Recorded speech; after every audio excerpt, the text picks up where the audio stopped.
Hello বন্ধুরা, আজ সকাল সকাল আমি একটা নতুন রেসিপি নিয়ে এসেছি। একটা ডিমের ভর্তা। ডিম, পেঁয়াজ, ধনেপাতা, টমেটো, রসুন আর শুকনো লঙ্কা, এটা দিয়ে আমি সুন্দর করে মেখে এটা গরম গরম ভাতের সাথে পরিবেশন করব। আপনাদের ইচ্ছা হলে আপনারা এই রেসিপিটা ট্রাই করে দেখবেন। বিছানায় চাই তাহলে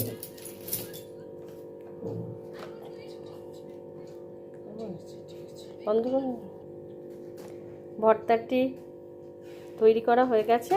এবার আমি একটু লেবুর রস দিয়ে দিলাম, এটা স্বাদের জন্য। আপনারা চাইলে দিতে পারেন, নাও দিতে পারেন। আমার ভর্তা তৈরি হয়ে গেছে। গরম গরম ভাত দিয়ে ভর্তাটি রেডি হয়ে গেছে।